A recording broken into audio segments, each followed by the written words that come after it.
Thanks for listening to Mike Douglas, Michigan's retirement coach.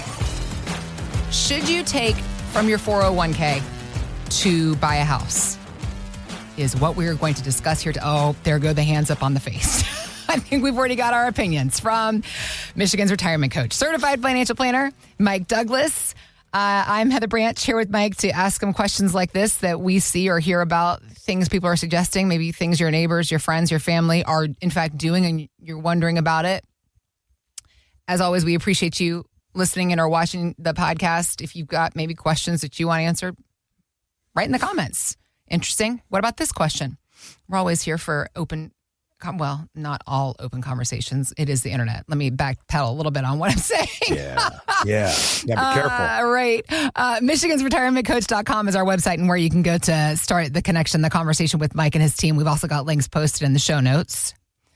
Let's do a little background history on American home buying behaviors. Back in the 1980s, back in the day, the average age of a first-time home buyer was 29. Today, it's gone up about a decade. The average age is now 38. And I feel like that's late in life for first-time home buyers. I mean, it's becoming a problem, obviously, because across the country, houses the inventory is down. I guess it's state to state in a lot of cases, but you're seeing lower inventory. But the price of a house is gotten crazy. Interest rates are back up. So people in their 20s, they just can't afford it. They don't have the cash for a down payment, then keeping up with the interest on mortgages. So President Trump is suggesting that if you're going to buy a home, you could take money out of your 401k and then not have to pay the usual 10% penalty for accessing the money early. Is this a law he's suggesting? Let's dive into that. But then also, are we robbing, as the expression goes, robbing Peter to pay Paul? Is this solving one problem, but only creating another? Mike, what are your thoughts happening here? Also, do you know some of the rules? Because I thought you can take out of a 401k for first-time home buyers without penalty already. So there are some things to know about this. Yeah. It's not a law currently, but it's a thing of he's suggesting that we should be able to buy homes with 401ks without 10% penalty. That does not exclude income tax consequences, and it also does not help with long-term. So currently there's rules that you can do a couple different things. You can withdraw from an IRA for first-time home purchases. Yeah. So you can do that with an IRA or a Roth. But 401ks typically do not allow that provision. So there's a separation. Got it. Your own personal IRA, you can.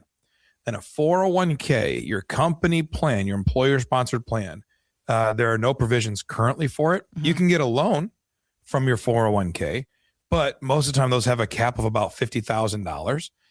And so you can't really get enough out. You can do maybe a down payment, but what house can you do a 20% down payment with 50 grand?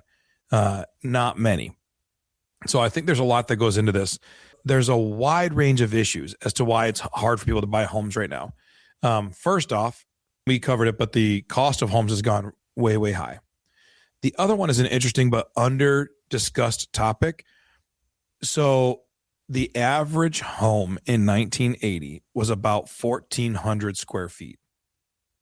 So a lot of homes. Like there's a chart that was 80,000 homes a year, something like that, were being built at 1,400 square feet or smaller in 1980. So a lot of these like starter homes, what would be a great first house?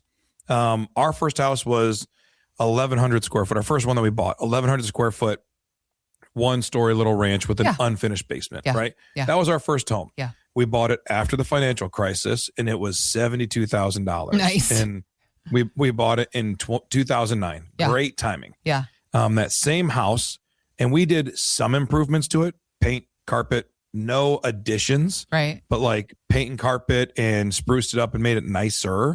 We sold it for $134,000 in 2016. And then it sold a couple years later for $195,000. Wow. And now it's valued at $230,000. The house that you bought for $72,000 is valued at $200,000 in 15 years. In 15 years, 16 years now, has gone up to about $225,000. Wow. Same property, same size house. That's crazy. And when we bought it, we were single income. Like we were really just struggling as a young family, and we qualified. The challenge for kids now is there's not any of those homes being built, hardly any, Right. very few. We need, I think as a country, we need to incentivize builders to build communities like this.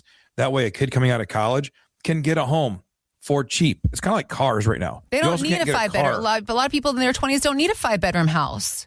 No, ours was 3-bedroom, 1-bathroom. Yeah. And that was plenty until we had, and we lived there. Technically, we had Emmy, our 4th kid. She was born there in, not born there, but she Right. came home to that house Yeah. in November of 2015. And then we moved out the next fall. Yeah. So we had 4 kids and the 2 of us, they were all young in 3 bedrooms and 1 bathroom. Not ideal, but it worked until we moved and we sold at a profit and moved up. So that being the case, we need more inventory of houses that are smaller. That way someone coming out can get one. Like, what if you're a single person? You're coming out of college. I don't need 2 stories and 1/4 of an acre. I just need something to live in that I can then trade up later as I improve the quality and the market goes up. So we need to put more of those. So we need to incentivize builders to build those type of houses.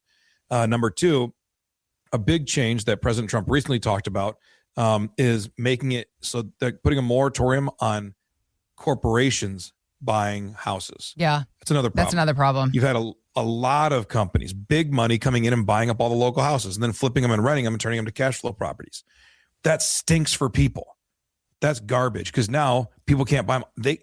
I can't compete with BlackRock's money, and they're going to come through and buy all these properties and turn around. Probably through being shell cash, companies. making cash offers. Yeah. And so they're coming with cash offers that I can't compete with. And then what do? They turn around and rent the house to me for above market rental rates because there's no inventory. So they got to get rid of companies owning it.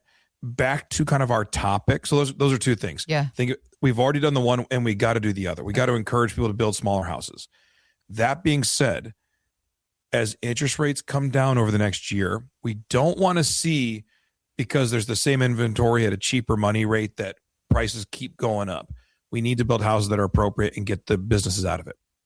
However, it is absolutely robbing Peter to pay Paul if you say you can take from your 401k to buy a home. Currently, if you want to own a real estate property, you can own it inside of an IRA. If you have an IRA, like if you've got an old job, you left that job, you have $200,000 in your 401k, you roll it to your own IRA, you can buy real estate, but you can't be the owner of the real estate. You can't live there. It has to be a rental. It has to be an investment property. Okay. So you are not allowed to own your own private residence inside of an IRA. Okay. So at least there, the idea is it's an investment. Instead of buying stock, I bought this real estate, I'll flip it later and make money on it.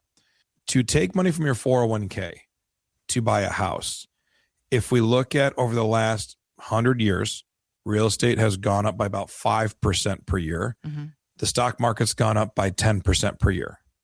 So which one's the better investment? Well, clearly the stock market.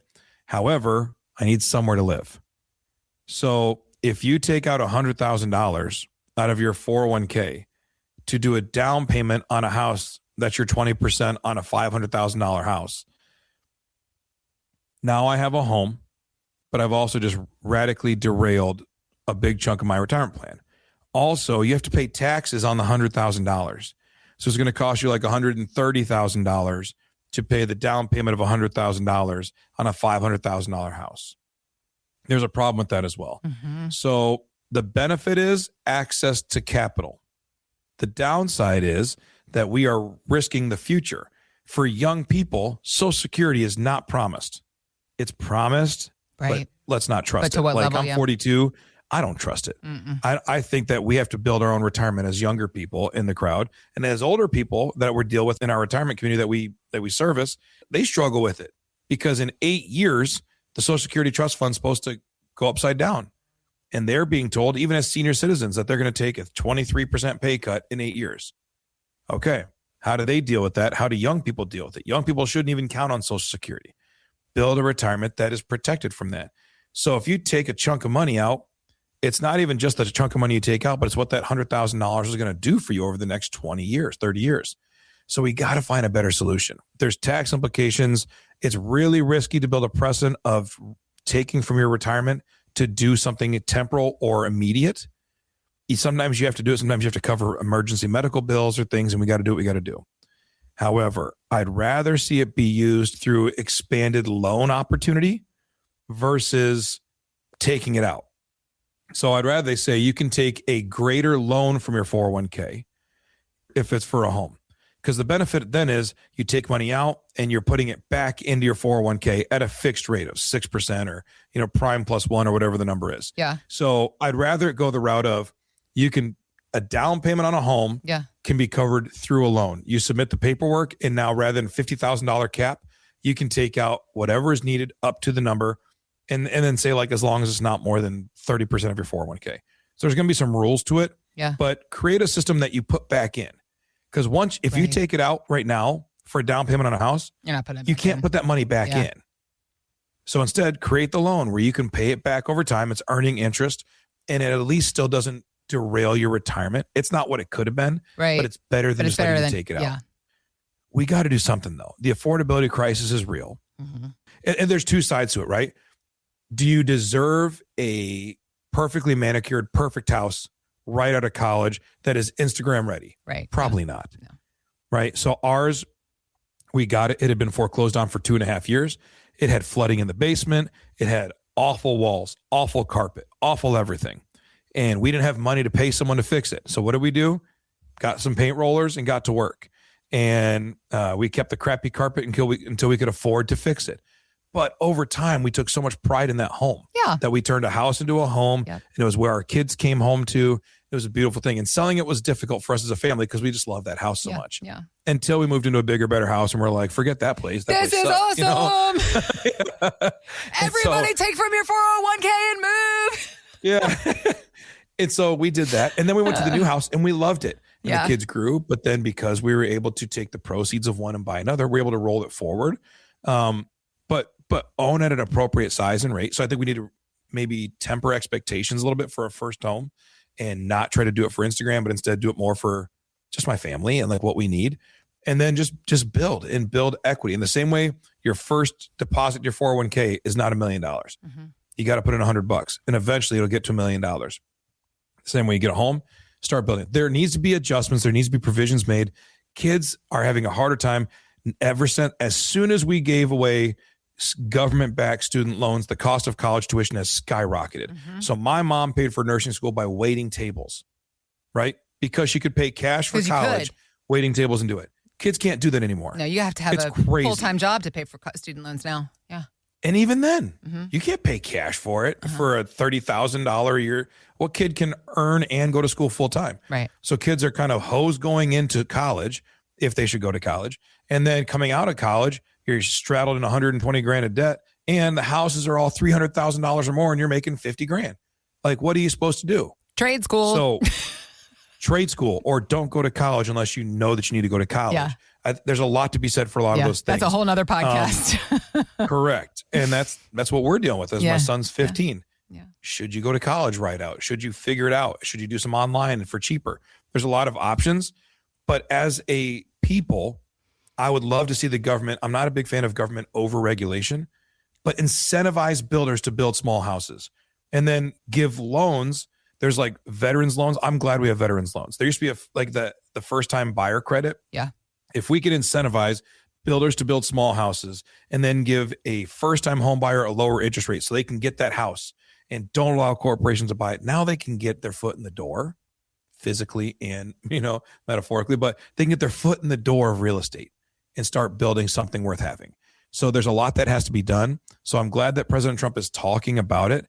I'm not sure that robbing the 401k outside of a loan. I like the loan idea. I don't like the idea of just straight ripping out of the 401k to buy a house. But I think there's things we can do to make it better. Well, until things become law, this is just, debatable conversation. Please use this fodder to take to your dinner table this coming week or Welcome to Mike's soapbox. I mean, as my kids get older, they say what the world you experience is the world you see. Yeah. And so for us, this is what I'm looking at for my kids. I know. The world they're walking into, as my son is 15 now, and my 15, 13, 11, and 10, what do the next 15 to 20 years of real estate market look like? Yep. And how do I help my kids enter into it? Yep. And I think that obviously the folks that you work with in the office, folks that are getting close to or in retirement, this is what they're thinking about for their kids and grandkids. So again, just a space in this podcast, YouTube space is a place for conversation about things that we're hearing about and just getting some perspective. Basically, what I'm hearing you say is before anybody takes out of their 401k for any reason at all, make sure you know what you're doing. Make sure you understand the full implications. As always, managing retirement, managing your money for retirement. If you're looking for help in that space, Mike is here. If you have questions, MichiganRetirementCoach.com. You can also click on the links that got posted in the show notes. But for you youngins, be wary of taking out your 401k for it to buy a house because... shoot us a message. We'll talk through it with you a little bit. There it is. Shoot us a message. Leave us a comment. Mike's here to help. Michigan'sRetirementCoach.com. Thanks for listening to Michigan's Retirement Coach with Mike Douglas. To learn more, visit Michigan'sRetirementCoach.com. Michael Douglas is an investment advisor representative of Stewards Wealth Planning, LLC, a registered investment advisor. Financial professionals are not licensed in all 50 states. To find out if Michael Douglas is licensed in your state, please call 517-323-7526. Stewards Wealth Planning, LLC is not affiliated with nor endorsed by the Social Security Administration or any other government agency and does not provide legal or tax advice. Annuity guarantees rely solely on the financial strength and claims-paying ability of the issuing insurance company. By contacting us, you may be provided with information about insurance and annuity products offered through Michael B. Douglas, NPN number 9650939.